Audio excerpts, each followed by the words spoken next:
सार्थक surgical centre, जहां अत्याधुनिक लिथोट्रिप्सी मशीन द्वारा गुर्दे की पथरी का बिना ऑपरेशन के सफल इलाज। एक ही छत के नीचे सारी सुविधाओं के साथ एक संपूर्ण हॉस्पिटल, एकता चौराहा, पहाड़िया, Varanasi. Scholars Valley, a home of education. Play group to class 8. Call 9235442970. Near Ukar Hospital, Sundarpur, Varanasi. Education partner with Tata Class 8. स्वागत करेंगे। गोविंदा जी का आगमन हो रहा है और आप लोग ताली बजाइए, जबरदस्त चाहिए, स्वागत होनी चाहिए।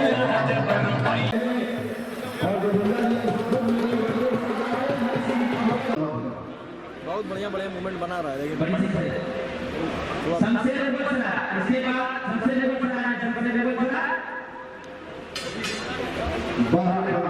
ने इस गाँव को स्वर्ग बनाया है। हमारे प्रधान जी धीरे जी और हमारे पंकज भैया और पिता गुरु स्वर्गीय गोपाल सिंह जी। भैया एक मिनट का समय लगे हैं। एक सुनील पहलवान सारा है, सुनील पहलवान सारा फिर चला गोविंदा की खुशी वाले अपने हाथ सारे में होने वाले इनकी खुशी का हाथ में है। गोविंदा जी सुनील पहलवान सारा की खुशी का हाथ में है। गोविंदा जी दोनों पहलवानों का नाम सुनील है। सुनील पटवारी ने जो बनाना केसरी है और आवाज पसंद नहीं आई। बोलिए मैडम ऐसे लोग ताली नहीं बजाएंगे, बस झूठा ताली वाला के खून दिखा दे, झूठे के लगे ताली बजाओ। हम पढ़ने के लिए हम अभी आप पढ़ने कर रहे हैं। गणना में बाबा दुआई का हम अपना पूरा पैसा देखने के लिए आखिरी के लिए डायलॉग तैयार किया था फोटो लाइन में। अपने आप को मोगला है, हमको अलार्म नहीं समझ लिया होगा कि प्रधान बता रहा है। नहीं छोड़ूंगा। यहाँ पे इतना अच्छा प्रयोजन है कि गाना गा के मैं उसे कभी किसी हाल में खराब कर दूं, ये मुझे शोभा नहीं देता। बहुत अच्छा प्रयोजन हो रहा है, आप लोग इसका आनंद लें और मुझे ऐसा लगता है कि ऐसे बहुत से यहाँ पे प्रयोजन हो। किसी प्रकार की फ्यूचर में तकलीफ नहीं है, ऐसे भाई से प्रार्थना करता हूँ। और आदरणीय पंकज जी कहा, पंकज जी बगल में बहुत आपका मैं धन्यवाद देता हूँ। ये मिट्टी की सुगंध जो है, मैं वो कभी उसे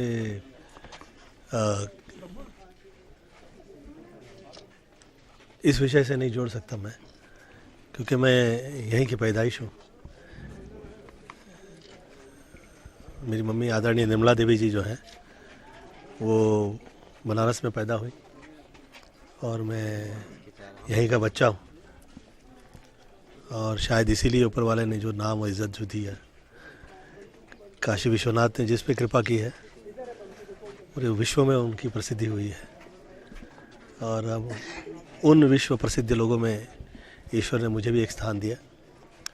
मैं प्रणाम करता हूँ और यहाँ के बड़े बुज़ुर्गों को प्रणाम करता हूँ और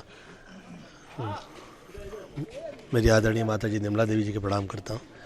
और आज पंकज और नीरज, आपके माध्यम से मैंने फिर यहाँ पे आज आप सभी से मुलाकात की, दंगल के पहलवानों से मुलाकात की। बहुत मैं धन्यवाद देता हूँ आप भाइयों का, जिनके माध्यम से ये आज ये यादगार कार्यक्रम जो उनके पिताजी ने शुरू किया था, आदरणीय गोपाल सिंह जी भी पूरे मुंबई शहर के अंदर उनकी प्रसिद्धि इस रही कि चाहे जो ठाकुर जहाँ से हो, यूपी का हो, कहीं से आया हुआ हो, वो वहाँ पे 100 टाइम खाना खाते हैं और कहीं जाओ तो उसका आदर सम्मान होगा। तो ये ऐसे घर परिवार है और आपके यहाँ से मुझे बुलावा आया और मुझे कहा गया कि मैं यहाँ पे आऊँ। और ये साल, ये महीना और ये दिवस, इससे ये योग निकल रहा था। मुझे अच्छा लगा।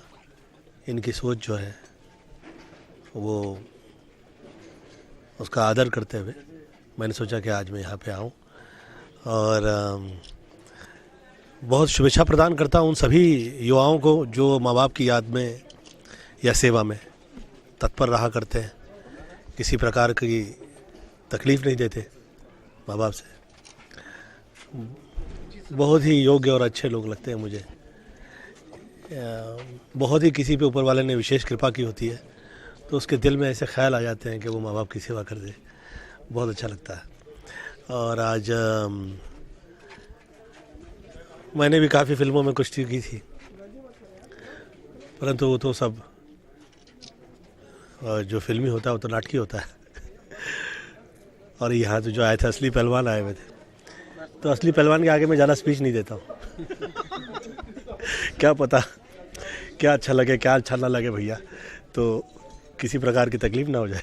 सर, इसी तरह के दंगल की उठापटक आप फिल्म से हैं, ये रियल है, राजनीति में भी महाराष्ट्र में बहुत देखने को मिली, लेकिन आज उसका अंततोगत्वा परिणाम सामने आ गया। जो राजनीति का दंगल है अपने परिणाम तक पहुंच गया। महाराष्ट्र में बीजेपी एनसीपी के साथ मिलकर सरकार बना रही है और 30 तारीख को पूर्ण बहुमत के लिए दावा भी कर। क्या लगता है, आप भी राजनीति में आजमा चुके हैं, हाथ सांसद रह चुके हैं। मुझसे पूछा गया था कि क्या लगता है, तो मैं कहा मुझे ऐसा लगता है कि 21 तक तो नहीं होगा और 21 तारीख के बाद पता लगेगा कि किसने क्या किया है। तो अभी आज पता लगा है कि आज ऐसी ऐसी व्यवस्था हुई है वहाँ पे। सर, ये आप कैसे एनालिसिस कर पाए कि 21 को नहीं होगा, 21 के बाद होगा?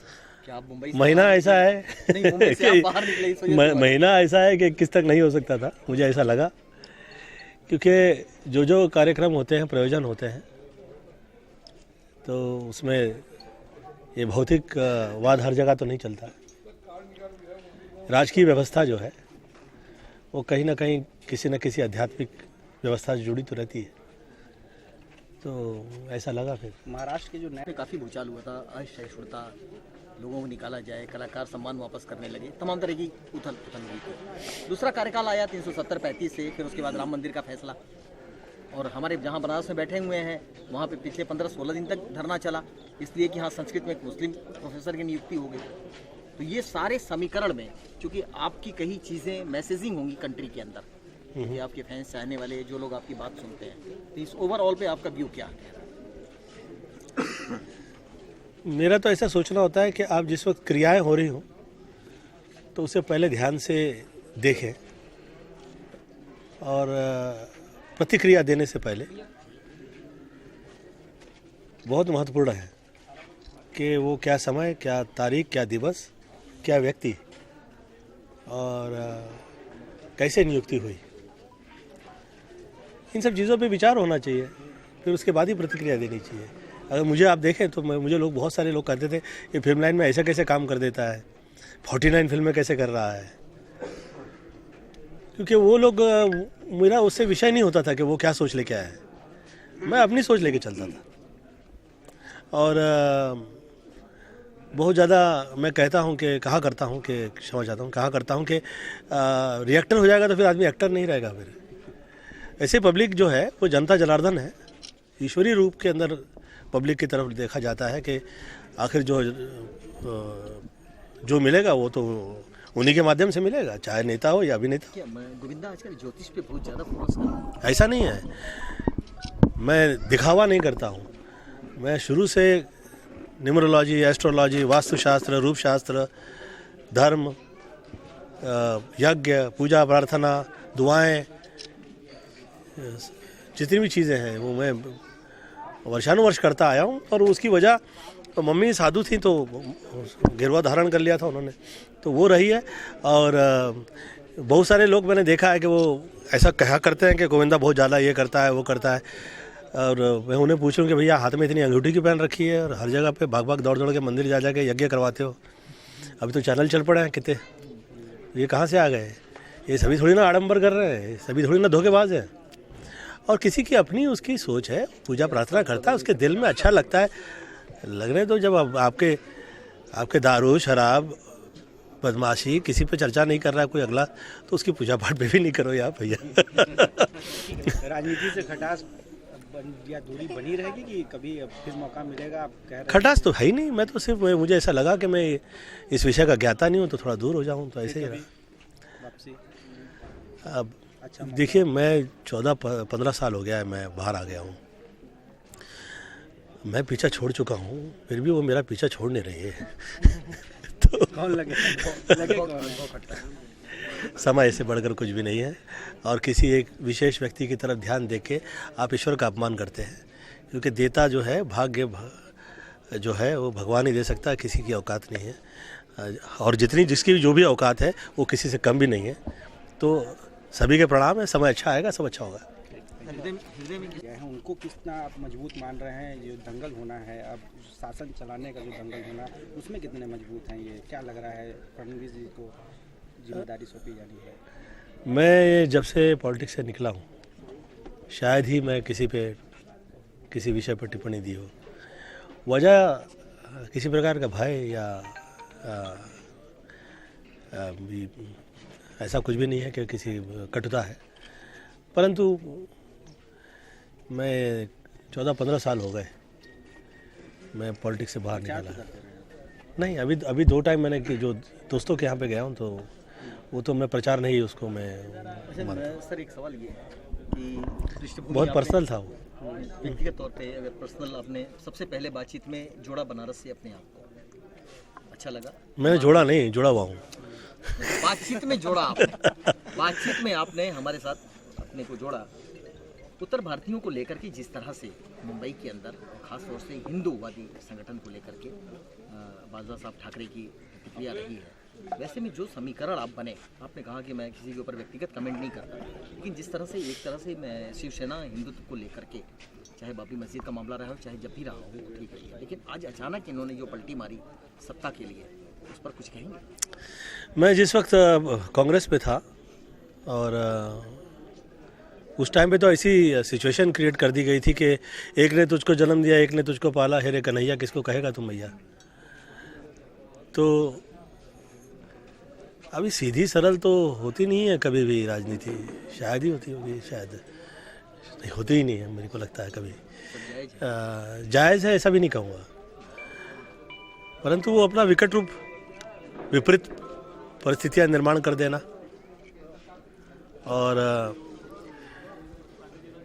बहुत ही, मैं तो स्ट्रेट जो दिल में आया कह दिया करता था, क्योंकि इस विषय का भले मैं ज्ञाता नहीं, परंतु कहीं तो थोड़ा बहुत समझ में आ जाता है कि भैया, एज एन एक्टर समझ में आ जाता है कि जो पात्र, ये जो भूमिका निभा रहा है अगला, ये कह क्या रहा है, इसकी सोच अपनी कहाँ लगी हुई है, तो समझ में आ जाता है।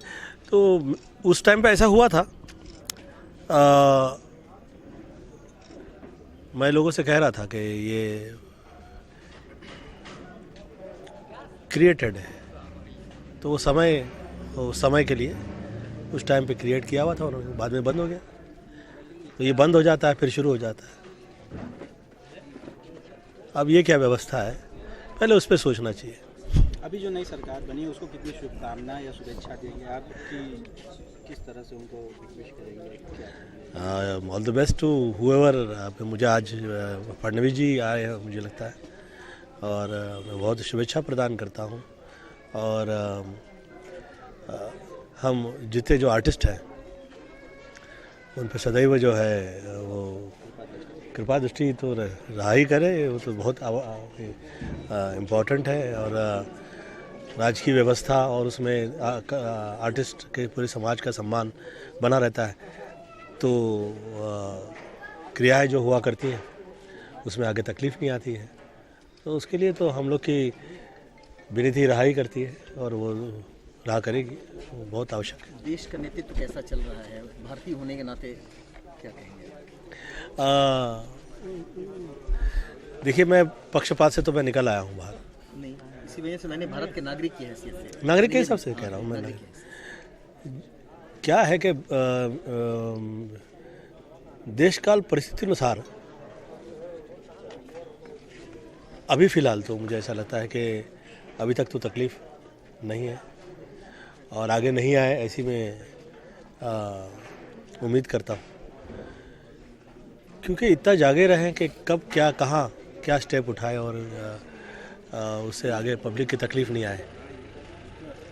ये एक अलग ही सब्जेक्ट है, बहुत कम लोग इसे समझ पाते हैं।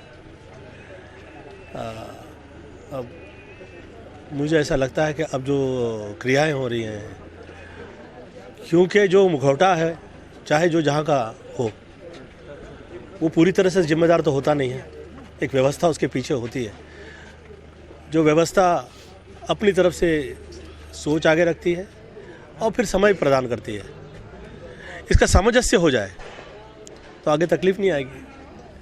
परंतु व्यवस्था और जो मुखौटा है ये इसमें कहीं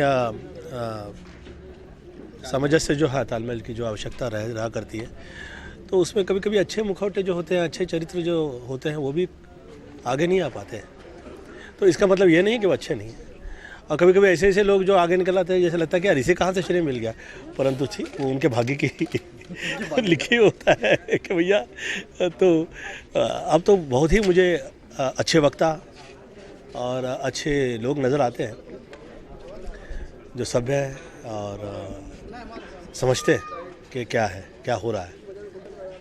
पर मैं ज़्यादा प्रतिक्रियाएं नहीं देता हूँ, क्यों ऐसा लगेगा कि भैया गोविंदा पर्सनल हो रहा है।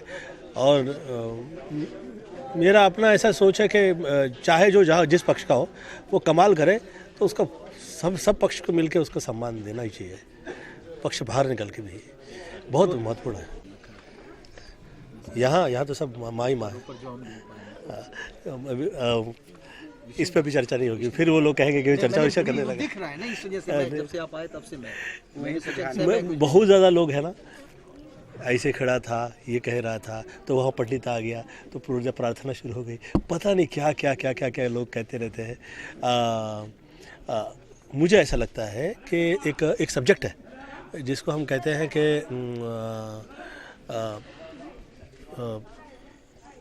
आप ऐसे किसी का रूप जो है उसका अपने हिसाब से प्रदर्शन कर देते हो।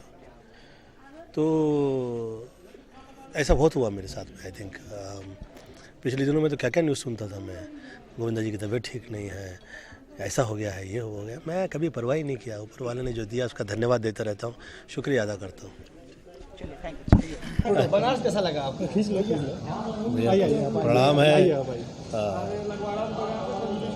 मातृभूमि के प्रणाम है।